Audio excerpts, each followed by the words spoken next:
Construían casas con estufas y chimeneas, quemando montañas de leña para sobrevivir al invierno en Montana. Pero un hombre construyó una cabaña sin estufa y sin fuego en el interior. Los vecinos estaban seguros de que no sobreviviría al frío. Cuando la temperatura bajó a menos 40 grados, la gente fue a comprobar si seguía vivo, y descubrieron que dentro de la casa hacía calor. Suscríbete al canal para no perderte la continuación y escribe en los comentarios desde qué ciudad o país estás viendo este video.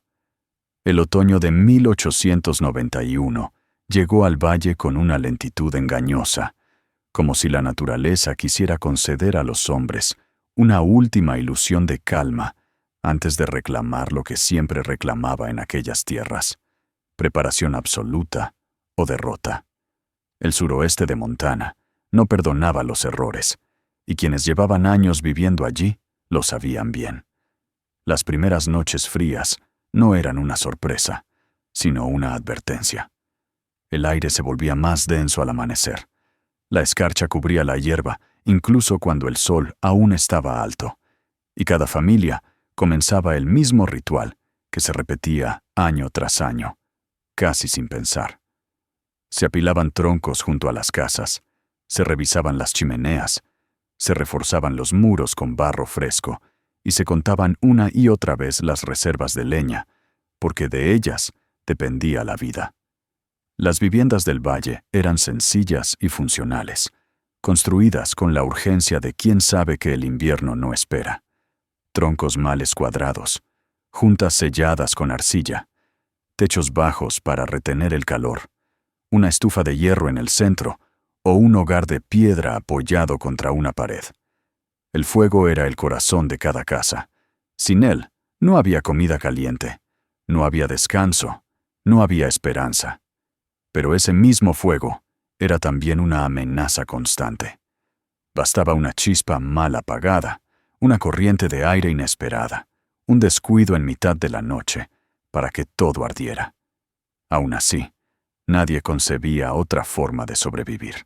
El frío se combatía con llamas, con más madera, con más esfuerzo humano.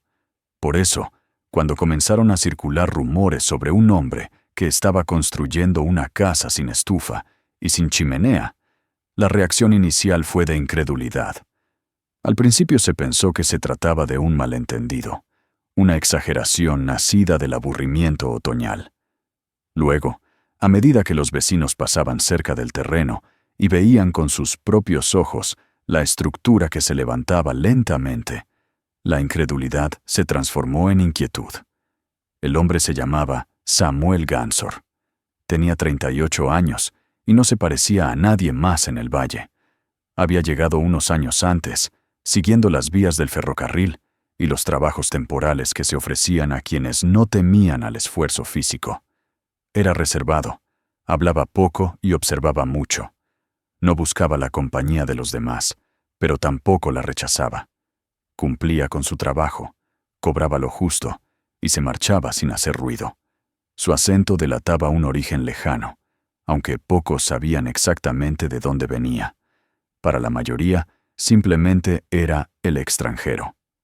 Cuando compró un pequeño terreno en una hondonada protegida del viento, al sur del asentamiento principal, muchos pensaron que había elegido bien. El lugar tenía acceso a agua, pastos aceptables y cierta protección natural contra las tormentas invernales. Lo que nadie esperaba era la forma en que empezaría a construir. Desde los primeros días, su manera de trabajar llamó la atención. Samuel no solo marcó el perímetro de la casa, como hacía cualquier colono, sino que también delimitó otra zona, a varios metros de distancia, donde comenzó a excavar una fosa revestida de piedra. No era un sótano ni un pozo. Tampoco parecía el inicio de una construcción auxiliar. La zanja que conectaba esa fosa con el lugar donde se alzarían las paredes despertó aún más preguntas. Algunos vecinos se detuvieron a observar desde la distancia. Otros se acercaron con la excusa de ofrecer ayuda o simplemente de curiosear. Samuel seguía trabajando sin prisa, como si cada gesto estuviera pensado con mucha antelación. A medida que las paredes comenzaban a levantarse, la rareza se hizo evidente. No eran muros delgados, como los de las otras casas del valle, sino estructuras sorprendentemente gruesas, 3 veces más anchas de lo habitual. Los troncos exteriores formaban solo una carcasa, y en el interior quedaba un espacio enorme, vacío por el momento, que nadie entendía para qué serviría. No había hueco para una estufa, no había indicios de un hogar. Y, lo más alarmante, no se veía ningún lugar destinado a una chimenea. Los comentarios comenzaron a multiplicarse. En el almacén general, en los establos, junto a los corrales, todos hablaban de la casa extraña que crecía en silencio. Algunos se reían abiertamente, convencidos de que Samuel era un ingenuo que no había aprendido aún cómo funcionaban las cosas en Montana. Otros se mostraban más preocupados. El invierno del año anterior había sido duro, y muchos recordaban a hombres que no lo habían superado. Construir una casa sin fuego interior no era una excentricidad, era una sentencia de muerte. Samuel, sin embargo, no parecía afectado por las miradas ni por los murmullos. Seguía trabajando con una concentración casi obstinada. Pasaba horas preparando arcilla, mezclándola con arena, probando su consistencia. Secaba piezas a la sombra, las volteaba con cuidado, descartaba aquellas que presentaban la más mínima grieta. Transportaba sacos de lana cruda y los almacenaba bajo techo, protegiéndolos de la humedad. Cada acción tenía un propósito que solo él parecía comprender. Con el paso de las semanas, el contraste entre su construcción y las demás casas del valle se volvió imposible de ignorar. Mientras los vecinos se apresuraban a terminar chimeneas y a reforzar estufas, Samuel cerraba sus muros sin dejar salida alguna para el humo. Desde fuera, la casa parecía sólida, pesada, casi inexpugnable.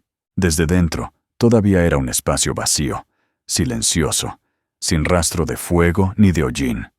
Para muchos, aquello no era un hogar, sino una tumba en construcción. El miedo al frío estaba profundamente arraigado en la mentalidad de los colonos. No era un miedo abstracto, sino uno nacido de la experiencia directa. El frío significaba trabajo interminable, noches sin dormir, cuerpos entumecidos, animales muertos, herramientas quebradas. Significaba también fuego, mucho fuego, consumiendo bosques enteros para mantener a raya una amenaza invisible. Renunciar al fuego interior era, para ellos, renunciar a la única defensa conocida. Y, sin embargo, allí estaba Samuel Ganzor, levantando su casa como si el invierno no fuera una amenaza, sino una certeza que podía gestionarse de otro modo. No intentaba convencer a nadie, no explicaba sus métodos, no se defendía de las críticas. Su silencio resultaba tan inquietante como su obra. Parecía saber algo que los demás ignoraban, y esa posibilidad incomodaba más que la idea de que simplemente estuviera equivocado. Cuando las primeras hojas cayeron por completo y el aire empezó a oler a nieve, la casa estaba casi terminada. Sus muros gruesos se alzaban firmes, la fosa de piedra estaba cubierta y conectada a la estructura mediante un conducto invisible bajo tierra. Desde el exterior no salía humo alguno. Desde el interior no había señal de vida salvo la presencia tranquila de su dueño. El valle observaba y esperaba. La llegada del invierno ya no era una cuestión de si ocurriría, sino de cuándo. Y con ella llegaría la respuesta a la pregunta que nadie se atrevía a formular en voz alta. Si aquel hombre extranjero estaba construyendo su salvación o su final. Con esa tensión suspendida en el aire, con la casa extraña erguida como un desafío silencioso a todo lo que los colonos creían saber, el otoño dio paso lentamente a los primeros días de frío verdadero, preparando el escenario para una prueba que no admitiría errores ni segundas oportunidades. Mientras el valle aguardaba la llegada del invierno, con una mezcla de costumbre y temor. Samuel Ganzor continuaba su trabajo con la serenidad de quien no improvisa. La casa ya estaba en pie, pero su verdadera esencia no se encontraba en lo visible, sino en aquello que quedaba oculto entre los muros. Para comprender por qué aquel hombre parecía tan seguro frente a un clima que había doblegado a tantos otros, era necesario mirar más allá de Montana y retroceder muchos años atrás, hasta los paisajes donde se había formado su manera de entender el mundo. Samuel había nacido en una región donde el frío no era una estación, sino una condición permanente de la existencia. En su infancia, el invierno se extendía durante la mayor parte del año, y las temperaturas descendían a niveles que para los colonos americanos resultaban difíciles de imaginar. Allí, el frío no era un enemigo inesperado, sino un vecino constante. No se le combatía con desesperación, sino con conocimiento. Desde pequeño aprendió que el calor no debía producirse sin control, sino conservarse. Que el verdadero problema no era generar fuego, sino impedir que su energía se desperdiciara. Las viviendas de su tierra natal estaban diseñadas con una lógica distinta. El fuego no ocupaba el centro del espacio vital, ni se toleraba su presencia cerca de donde la gente dormía. En lugar de ello, se encendía en cámaras separadas, cuidadosamente construidas para canalizar el humo a través de largos conductos bajo el suelo y dentro de las paredes. El calor se distribuía de manera uniforme, almacenándose en la masa de arcilla y piedra, y liberándose lentamente durante horas. No había humo en el aire interior, no había chispas, no había incendios nocturnos. El hogar no se organizaba alrededor de la llama, sino alrededor del calor retenido. Ese conocimiento no se enseñaba como una ciencia formal. Se transmitía de generación en generación, integrado en la vida cotidiana. Los niños crecían entendiendo que cada pared tenía una función, que cada material cumplía un papel preciso. La arcilla absorbía, la piedra conservaba, la lana protegía. Todo tenía sentido dentro de un sistema que había evolucionado durante siglos para sobrevivir a un entorno implacable. Cuando Samuel abandonó su tierra y emprendió el largo viaje hacia América, no dejó atrás esas enseñanzas. Las llevaba consigo, no como teorías, sino como certezas tan básicas como respirar o caminar. Sin embargo, su primer invierno en Montana le mostró una realidad que le resultó desconcertante. A pesar de contar con abundante madera, hierro y mano de obra, los colonos vivían atrapados en una lucha constante contra el frío. Trabajaban sin descanso para alimentar estufas voraces que consumían enormes cantidades de leña, y aún así, no lograban calentar los espacios de manera uniforme. El calor se acumulaba cerca del fuego y desaparecía rápidamente por las chimeneas, dejando el resto de la vivienda en penumbra helada.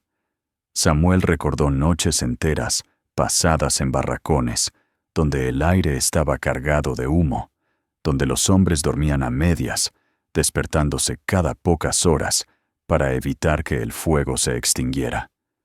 Observó cómo el cansancio se acumulaba, cómo la vigilancia constante del fuego se convertía en una carga adicional sobre cuerpos ya exhaustos por el trabajo físico. En aquellos momentos, comprendió que el problema no era la falta de combustible ni la dureza del clima. El problema era la manera en que se utilizaba el fuego. Con el tiempo, esa observación se transformó en una decisión. Si algún día tenía su propio terreno y su propia casa, no repetiría el mismo error. No construiría un hogar que dependiera de una llama permanente para seguir siendo habitable. Aplicaría el conocimiento que había demostrado su eficacia durante generaciones, en condiciones aún más extremas. El proyecto que empezó a tomar forma en su mente no era una simple copia de lo que había visto en su infancia. Samuel entendía que estaba en un entorno distinto, con materiales distintos y expectativas distintas.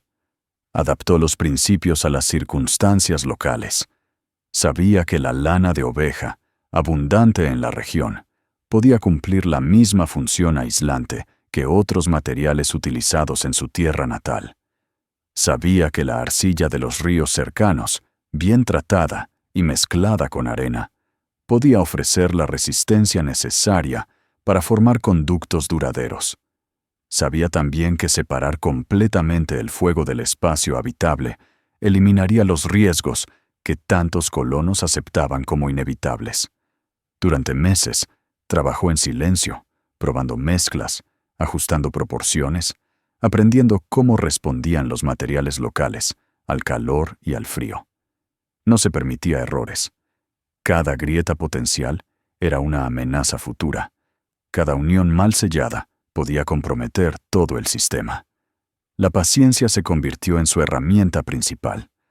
Donde otros habrían apresurado el proceso para terminar antes de las primeras nevadas, Samuel avanzaba con una lentitud deliberada, consciente de que la prisa era incompatible con la precisión que requería su proyecto. La construcción del sistema interno fue la parte más compleja y menos comprendida por quienes lo observaban desde fuera. Los conductos de arcilla no se colocaban al azar, sino siguiendo un recorrido calculado para maximizar el contacto con la masa de los muros. El humo debía viajar lo suficiente como para ceder la mayor parte de su calor antes de salir al exterior, pero sin perder el impulso necesario para mantener el flujo constante. Cada curva, cada tramo ascendente o descendente, respondía a una lógica que Samuel había interiorizado desde joven. A finales del otoño, cuando las noches ya eran largas y el frío empezaba a asentarse en el valle, llegó el momento de la primera prueba real. Samuel encendió el fuego en la cámara exterior y observó, con atención casi reverencial, cómo el sistema comenzaba a cobrar vida. No había llamas dentro de la casa, no había humo visible. Sin embargo, con el paso de las horas, las paredes empezaron a templarse. El calor no irrumpía de forma brusca, sino que se insinuaba lentamente, como si la casa despertara de un largo letargo. Esa noche, mientras la temperatura exterior descendía por debajo de lo que muchos consideraban soportable, el interior de la casa se mantuvo estable. Samuel no celebró el éxito de manera visible. Para él, aquello no era una sorpresa, sino la confirmación de algo que siempre había sabido. Aún así, en lo más profundo de su mente, comprendía que la verdadera prueba aún estaba por llegar. El invierno de Montana no se medía por las primeras heladas, sino por las tormentas que llegaban después, por los días en que el frío no daba tregua y la supervivencia dependía de cada decisión tomada meses antes. La casa estaba preparada. El conocimiento había sido aplicado con rigor. Ahora solo quedaba esperar a que el valle entero descubriera si aquel saber traído de tierras lejanas era suficiente para enfrentar la prueba más dura de todas. Con esa certeza silenciosa, Samuel cerró la puerta de su casa y se dispuso a atravesar la estación que pondría fin a las dudas, consciente de que el frío que se acercaba no solo pondría a prueba los muros, sino también las creencias profundamente arraigadas de todos los que observaban desde fuera. El invierno no llegó de golpe.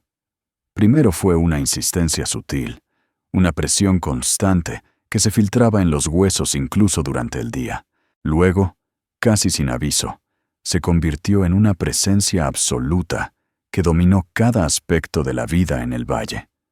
A finales de diciembre, la nieve dejó de ser un acontecimiento y pasó a ser el fondo permanente de todas las cosas. Los caminos desaparecieron bajo capas de hielo endurecido.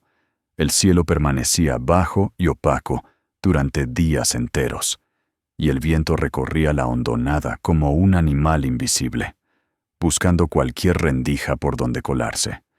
Para los colonos, esa etapa marcaba el inicio de la verdadera lucha. Las rutinas se endurecieron. Las noches dejaron de ser tiempo de descanso y se transformaron en turnos interminables alrededor de las estufas.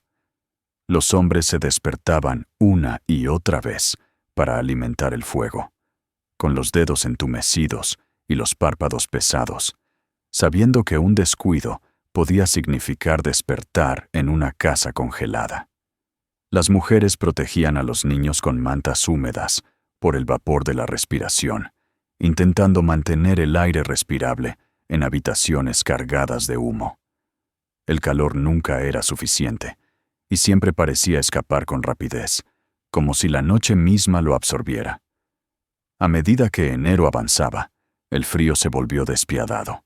Las temperaturas descendieron a niveles que incluso los más veteranos consideraban extremos. Los termómetros, allí donde los había, marcaban cifras que pocos se atrevían a pronunciar en voz alta. El aire quemaba la piel expuesta, y los animales que no encontraban refugio morían en silencio, cubiertos por la nieve al amanecer. Las chimeneas comenzaron a mostrar grietas, resultado del contraste brutal entre el calor interior y el exterior glacial. El humo regresaba a las casas, obligando a las familias a elegir entre respirar mal o congelarse. En medio de ese escenario, la casa de Samuel Ganzor permanecía inmóvil, casi ajena al caos que la rodeaba. Desde fuera, no parecía diferente a como había estado en otoño, salvo por la nieve acumulada en el techo y alrededor de los muros. No se veía humo salir de ninguna chimenea, lo que para muchos seguía siendo motivo de inquietud. Sin embargo, bajo la superficie, el sistema trabajaba con una constancia silenciosa. Cada mañana, antes de que la luz lograra atravesar las nubes bajas, Samuel salía al exterior para encender el fuego en la cámara separada. El trayecto hasta allí, aunque corto, era una prueba de resistencia contra el frío cortante. Alimentaba el fuego con cuidado, dejando que ardiera con intensidad durante varias horas. No necesitaba vigilarlo sin descanso. Sabía que el calor producido no se perdería en el aire, sino que iniciaría su largo recorrido a través de los conductos ocultos en los muros. Mientras tanto, dentro de la casa, el efecto era gradual pero profundo. Las paredes absorbían la energía térmica y la retenían como si fueran un organismo vivo. No había puntos extremos de calor ni corrientes frías repentinas. El ambiente se mantenía estable, envolvente, con una calidez que no dependía de una llama visible. El silencio del interior contrastaba de forma casi inquietante con el rugido del viento afuera. Cuando llegó la noche más fría del invierno, aquella que después sería recordada durante décadas, el valle entero quedó paralizado. El frío alcanzó un punto en el que incluso el movimiento se volvía peligroso. Las casas tradicionales luchaban por mantenerse habitables. En muchas, el fuego ardía sin descanso, consumiendo reservas de madera acumuladas durante meses. Aún así, el hielo se formaba en las paredes interiores, y el aire se volvía pesado y difícil de respirar. En la casa de Samuel, la temperatura descendió apenas unos grados. Las paredes continuaron liberando el calor almacenado, lentamente, sin prisa, como si ignoraran la furia exterior. No hubo necesidad de alimentar el fuego en mitad de la noche. No hubo carreras desesperadas hacia la estufa, ni miedo a que una chispa provocara un desastre. El sistema, diseñado para resistir precisamente ese momento, funcionó tal como había sido concebido. La noticia no tardó en propagarse. Primero fueron comentarios incrédulos, luego preguntas urgentes. Algunos vecinos, agotados y desesperados, comenzaron a acercarse al terreno de Samuel, más por necesidad que por curiosidad. Esperaban encontrar una casa fría, quizá abandonada, tal vez incluso congelada por completo. Lo que encontraron fue algo que desafiaba todo lo que creían entender sobre el invierno. Al cruzar el umbral, el contraste era inmediato. El aire no mordía la piel. No había olor a humo ni sensación de encierro. El calor parecía venir de todas partes y de ninguna en particular. Muchos apoyaron la mano en las paredes, buscando confirmar que no se trataba de una ilusión. La arcilla estaba templada, viva, como si la casa misma respirara. Esas visitas marcaron un punto de inflexión. El hombre que había sido objeto de burlas pasó a convertirse en una referencia inesperada. Los mismos que habían pronosticado su fracaso ahora observaban en silencio, intentando comprender cómo algo tan simple, en apariencia, podía funcionar tan bien. Samuel no hacía demostraciones ni discursos. Se limitaba a permitir que la gente sintiera el resultado con su propio cuerpo. Fuera, el invierno seguía su curso implacable. Hubo pérdidas que no pudieron evitarse, errores que cobraron su precio. Pero también hubo un cambio imperceptible en la forma en que el valle enfrentaba el frío. Por primera vez, muchos comprendieron que no se trataba solo de resistir con más esfuerzo, sino de pensar de otra manera. Cuando las temperaturas comenzaron a subir lentamente y el invierno dio señales de ceder, quedó claro que aquella estación había dejado algo más que cicatrices. Había expuesto la fragilidad de las viejas certezas y al mismo tiempo había revelado una alternativa. La casa de Samuel había resistido no por casualidad, sino por diseño, y ese hecho, imposible de ignorar, preparó el terreno para un cambio que iría mucho más allá de un solo invierno. Cuando el invierno comenzó a retirarse lentamente del valle, no lo hizo de manera triunfal ni definitiva. Dejó atrás campos endurecidos, animales perdidos, cuerpos agotados y una memoria colectiva marcada por el miedo. Sin embargo, también dejó algo nuevo, algo que no existía antes de aquella estación implacable. La certeza de que el frío no tenía por qué ser combatido únicamente con sacrificio y desgaste. Para muchos, esa certeza tenía un origen claro y concreto: la casa de Samuel Ganzor. Durante las últimas semanas del invierno, cuando las temperaturas seguían siendo peligrosas, pero ya no mortales, la casa se convirtió en un refugio silencioso. No era un lugar al que se acudiera por curiosidad, sino por necesidad. Familias enteras, debilitadas por noches sin descanso y aire viciado de humo, encontraron allí un espacio donde el cuerpo podía relajarse por primera vez en meses. No había urgencia, no había ruido constante de fuego, ni vigilancia obsesiva. El calor estaba presente de forma estable, casi maternal, envolviendo a quienes cruzaban el umbral sin exigir nada a cambio. Samuel no negó la entrada a nadie. Entendía que el conocimiento que había aplicado no le pertenecía en exclusiva, del mismo modo que no había pertenecido a una sola persona en su lugar de origen. Permitía que los visitantes observaran, tocaran las paredes, permanecieran el tiempo necesario para comprender que aquello no era un truco ni una casualidad. Era un resultado. El resultado de pensar el fuego no como un fin, sino como un medio. A medida que el valle recuperaba lentamente la normalidad, comenzaron las preguntas más profundas. Ya no se trataba de saber si el sistema funcionaba, porque eso había quedado demostrado. La pregunta ahora era cómo replicarlo.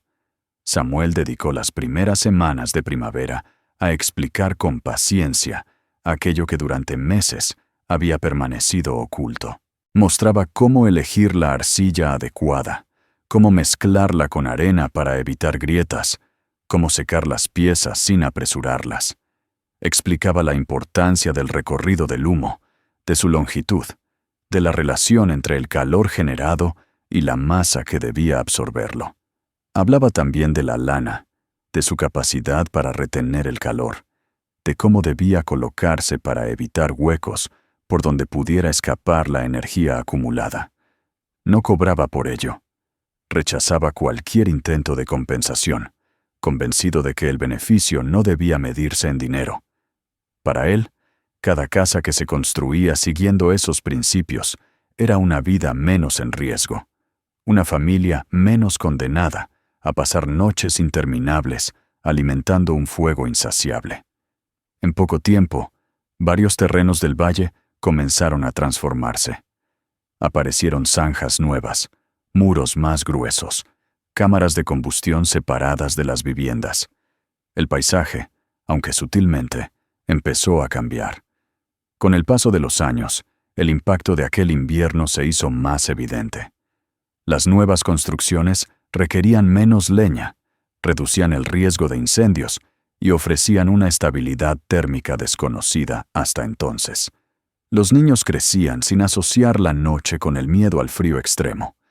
Los adultos recuperaban horas de descanso que antes se perdían en la vigilancia constante del fuego. El invierno seguía siendo duro, pero ya no era una condena automática. Samuel continuó viviendo en su casa durante décadas. El tiempo dejó marcas visibles en el exterior, pero el corazón del sistema permaneció intacto. Las paredes seguían acumulando calor con la misma eficacia, los conductos ocultos cumplían su función sin fallos. Aquel hogar, que en su día había sido visto como una excentricidad peligrosa, se convirtió en un símbolo silencioso de previsión y sabiduría aplicada. Cuando Samuel murió, muchos inviernos después, el valle ya no era el mismo que lo había recibido. Su casa permaneció en pie aún durante años, ocupada por su familia, hasta que finalmente fue desmontada para dar paso a una construcción moderna. Al retirar los muros, quienes participaron en el trabajo quedaron sorprendidos al descubrir que los conductos de arcilla seguían firmes, sin grietas, como si el tiempo no hubiera pasado por ellos. Aquello confirmó lo que muchos ya sabían. El sistema no había sido una solución temporal, sino una respuesta duradera. Entre los objetos personales que quedaron tras su muerte, su familia encontró una breve anotación escrita años atrás. No era un tratado ni una explicación técnica. Era una reflexión sencilla, nacida de la experiencia. En ella, Samuel expresaba que el frío siempre intentaría llevarse el calor, pero que el verdadero desafío no era producir más fuego, sino aprender a no desperdiciarlo. Que la fuerza bruta agotaba, mientras que la comprensión liberaba. Con el tiempo, el recuerdo de aquel hombre extranjero se fue integrando en la historia del valle. Ya no como una curiosidad, sino como alguien que había cambiado la manera de enfrentar la estación más dura. Su legado no fue una casa ni una técnica aislada, sino una forma distinta de mirar los problemas. Una prueba de que incluso en los lugares más hostiles, el conocimiento podía convertir la supervivencia en algo más humano. El fuego seguía ardiendo cada invierno en Montana, pero gracias a lo aprendido, ya no lo hacía en vano. El calor, por fin, había aprendido a quedarse. Si esta historia te gustó, suscríbete al canal para no perderte las próximas historias. Aquí siempre encontrarás nuevos relatos que te harán imaginar, pensar y sentir. Mira los siguientes videos del canal y continúa el viaje con nosotros. Y si esta historia te atrapó, compártela con alguien que también disfrute buenas historias. Nos vemos en el próximo video.